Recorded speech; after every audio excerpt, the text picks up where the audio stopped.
2020, Times Network had launched India Revival Mission to find out ways to reboot, reload and relaunch the Indian economy. The idea was to find innovative solutions to help India deal with the impact of coronavirus pandemic, to help it emerge stronger. As part of this mission, Times Network along with Institute for Competitiveness developed India Revival Mission white paper. And today we are here to discuss the key highlights. I am Hina Gambhir and joining me today is Dr. A. Velumani, who is CMD Thyrocare. We also have with us Mr. Mahesh Gupta, who is CMD Kent RO. Thank you very much, gentlemen, for joining us here on this special broadcast. Mr. Gupta, let me begin this discussion with you. According to the white paper, as far as the impact of coronavirus on our economy is concerned, it now mentions that in 2021, at least, the green shoots are evident, but challenging times lie ahead for the economy. And this year, that 2021 is going to be extremely crucial to define the growth trajectory of the economy. What is your sense considering this sudden rise in COVID numbers that we've started seeing again, sir? Yes, it's a disturbing fact that the COVID is on the increase right now. But let's understand that recovery process has started and it's a perfectly V-shaped recovery. Whatever we lost in the beginning seems to have been recovered by now. And from here onwards, we can see a growth, a good growth coming forward, unless something unnatural happens in due course of time. And we do hope that with the vaccine process on and many people getting vaccinated, this process of corona would get contained very shortly and would not be as strong pandemic as was witnessed in the beginning. This is A. B, we must understand that the fear factor of pandemic has gone from the mind of the people. It was uncertain in the beginning, but now it is more or less certain that how does it behave. But we need to be more careful to contain this, and we do hope that it will happen. Okay. Dr. Regarding Velumani, the economics, yes, sir. We know that the good times are coming because people are looking for the products and the services which they could not enjoy for a period of 1 year, and demand is very robust. But simultaneously, there are bottlenecks in the sense the problem has gone to the supply side, and we need to look into all these aspects. Okay. Dr. Velumani, now with sudden spike in COVID cases, this time of uncertainty has come back. So according to you, are we in the right direction? We cannot decide the direction as much as the virus decides its direction. 1 year back, same week, same day, we were depressed completely. The Sensex plunged down to 45,000. And I was confident enough to tweet that by December 2021, we will be back to 50,000. And in January 2021 itself, we are back to 50,000 Sensex. Having said that, India was blessed. We didn't lose much. For a 1.35 billion population, our death per day is not 135 also. But having said that, increased incidences of COVID infection is a cause of concern, and with an expedition of the vaccination, by removing the age cutoffs and various conditions and making all Indians immunized is to be priority, not exporting it to other countries, if you ask me. Having said that also, economy is a very complex phenomena. Some industries have collapsed so low they cannot even get up. Some industries were fortunate, lucky, especially the healthcare industry and associated health hygiene industries. A lot of them have got a lot of boost. So we can't generalize it that all industries have come back. Some of them have come back with a bang, some are yet to come back. Having said that, India, as predicted, will have the highest GDP growth for at least a couple of years to come. And that way, India is blessed. Okay. Very important there.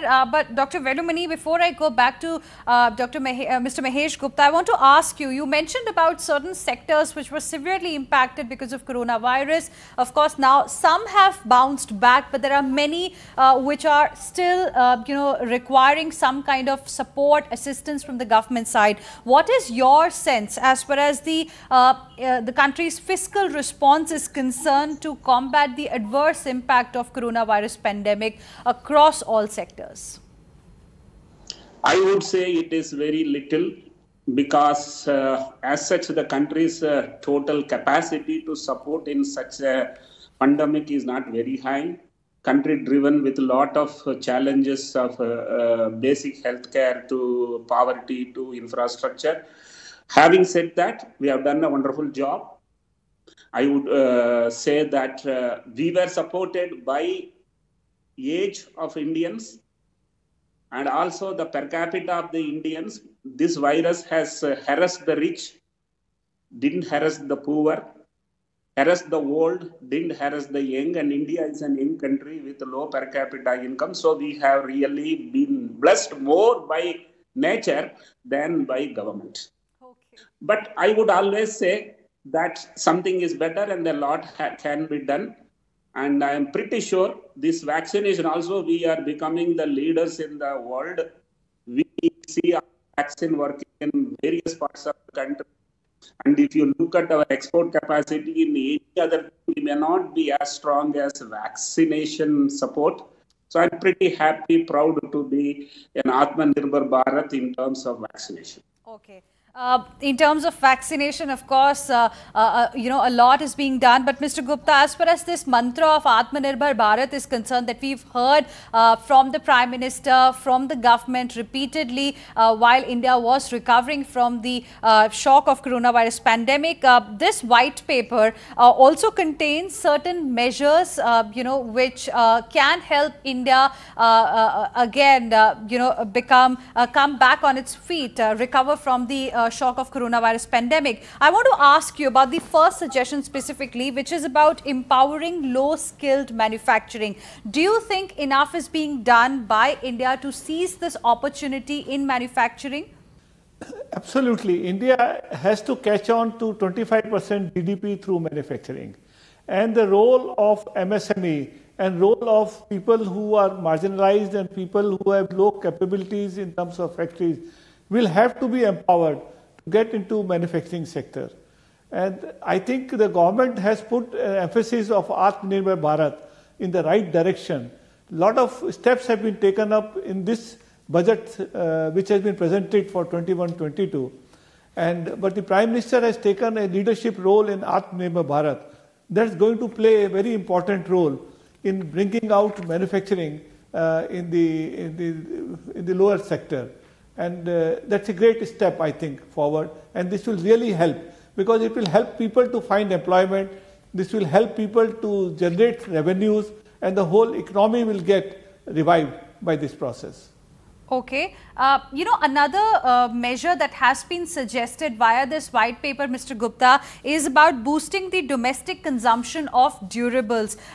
What, according to you, can be done to boost the domestic consumption? Where does it stand currently? Has there been any improvement as compared to, say, last November?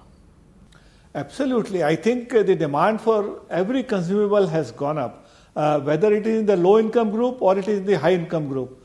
We are finding that the rural economy is doing quite well.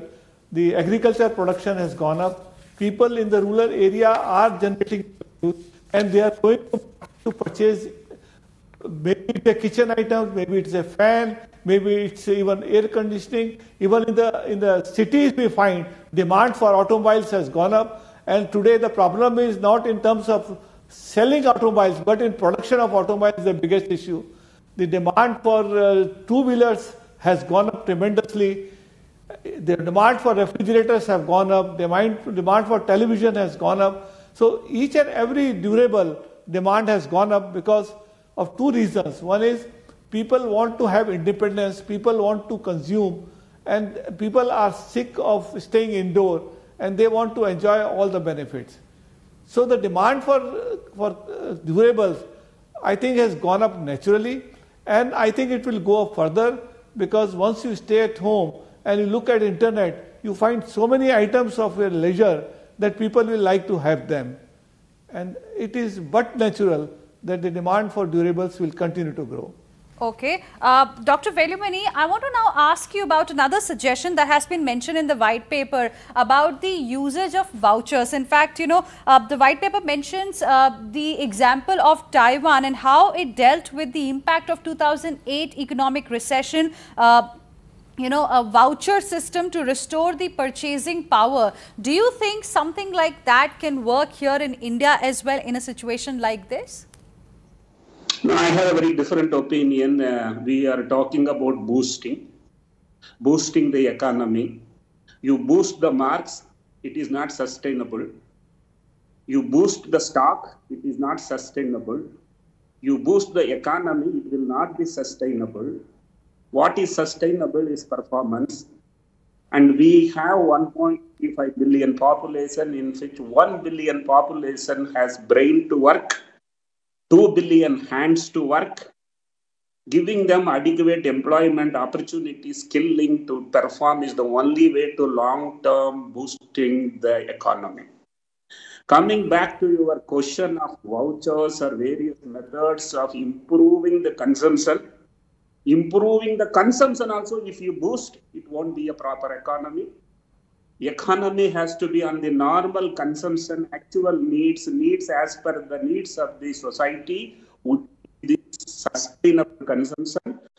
Only will give you sustainable economy. I'm a scientist, but I can understand that anything boosted is very temporary. Okay. Mr. Gupta, what is your point of view as far as the voucher system is concerned? Because the centre had also announced LTC voucher scheme. Do you think people used it? Do you think it in any way helped the economy in, you know, making our consumption pattern look better? Well, I think LTC, I'll deal it later, but my general opinion around vouchers is it may not be so beneficial, because our population is too large compared to Taiwan, where we are comparing with voucher system being successful there. B, the government has believed in direct transfer to the people who are needy, rather than giving a voucher systems to boost consumption. It is very, very difficult situation to monitor, and cost of administration to be higher than what benefit is going to come in. So to my mind, voucher system may not work so very well. As far as leave travel concession is concerned, I think the worst hit economy is the tourism industry. The worst hit economy is the hotel industries and traveling industries. I think to boost that, government may have given this voucher system, but I am not competent to tell you how effective it has been, whether it has been used properly or not. But to summarize the white paper findings that the coupons can boost the economy, I have my reservations on this.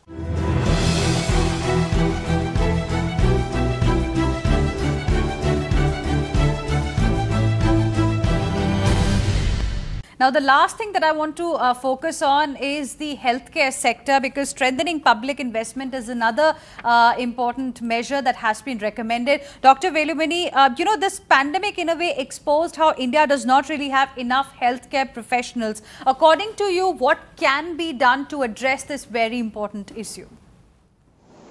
Yes, the biggest fear on the strike of pandemic was rich countries have more doctors, more nurses, more beds. Poor country, what it will do? Dar gaya tha hum. Fortunately, the countries where doctors were more have lost more lives than the countries like India. This is one aspect. Having said that, we witnessed a dead body next to a patient lying down in a hospital. We had witnessed many patients collapsing on the door of the hospital due to lack of beds.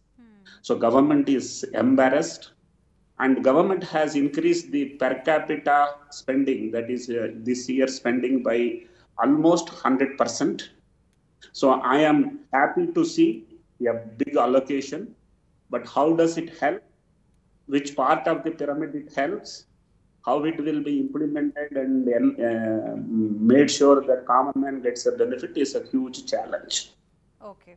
Mr. Gupta, your thoughts on the increase in budgetary allocation for the healthcare sector? Government also acknowledges that this sector really needs a lot of attention.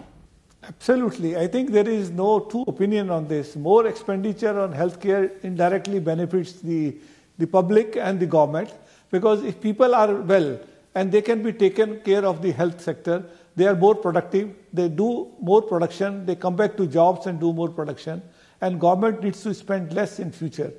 So as much amount of money we can put on healthcare is a beneficial and revival of the whole economy.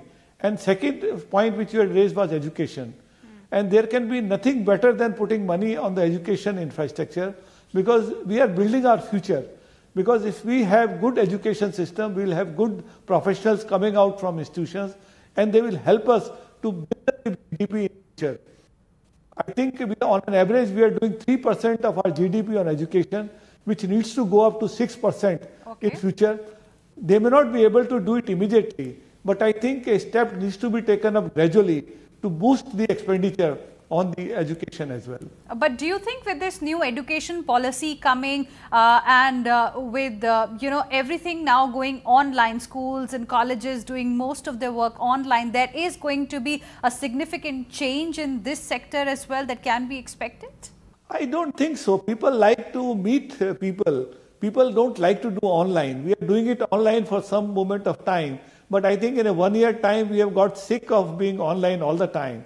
People would love we have to develop the whole personality as a whole. We don't have to do it only in terms of studying and studying and studying. And unless the systems in the primary schools and our colleges gets a infrastructure boost and the availability of good teachers, we need to value our teachers. We can't say you can do an online teaching program all the time, or a computerized program to learn. We require one-to-one level of contact. We require people to attend personally to students who require support at different times. So we require good teachers. And it's very unfortunate that we don't find good teachers today, because they are not paid so well compared to the other possibilities in the system. If suppose you have a class of 100 people, you ask how many would like to go for teaching. I think the people who have not academically performed very well would decide to go into education system. It's very unfortunate. I think in our country, the top people who perform academically very well should opt to go into education.